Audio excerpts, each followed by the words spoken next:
First half Chennai love story first హాఫ్‌కి ఎవ్వరికీ ఎలాంటి డౌటు లేదు. ఫస్ట్ హాఫ్ యునానిమస్‌గా చాలా బాగుంది సినిమా అన్నదే టాక్ వచ్చింది. సెకండ్ హాఫ్ కూడా అలాగే ఉండుంటే బేబీలాగా ఇది 100 కోట్ల సినిమా అయ్యేది. అనిపించిందా అలాగా సెకండ్ హాఫ్‌లో ఎక్కడైనా పొరపాటు చేసామా అని?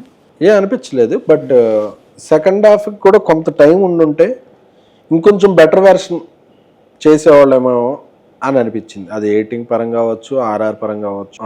ఫస్ట్ హాఫ్కి వచ్చిన అనానమస్ ఇదే సెకండ్ హాఫ్ కూడా వచ్చేలాగా చేసుంటే డేట్ దీనివల్ల అన్న ఇది అనిపించింది. బట్ సెకండ్ హాఫ్లో మోర్ డిస్కషన్ పాయింట్, అంటే ఫస్ట్ హాఫ్ అంటే యూనివర్సల్గా వెళ్ళిపోద్ది. సెకండ్ హాఫ్లో వేరియస్ థింగ్స్ డిస్కస్ చేస్తాం కాబట్టి అది డిస్కషన్ పాయింట్ అయింది.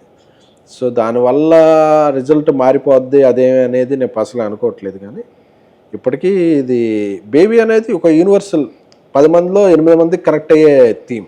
కానీ ఇది వేరే ఎమోషన్. అవును. సో దానివల్ల రెలటబిలిటీ వేరే ఉంటుంది, దానివల్ల కలెక్షన్ గ్రాఫ్లో వేరే ఉంటుంది. కానీ ఈ సినిమా బడ్జెట్కి మేము టార్గెట్ చేసిన ఆడియన్స్కి అవతల మంచి సినిమాలు పోటీ ఉన్నా వర్షాలు ఉన్నా సరే ఇది కూడా ఒక పెద్ద నెంబర్ చేస్తుంది. స్పైడర్ మ్యాన్ ఏమైనా దెబ్బ కొట్టిందా? ఇంకొంచెం బాగుండేదా స్పైడర్ మ్యాన్ అనే సినిమా లేకపోతే?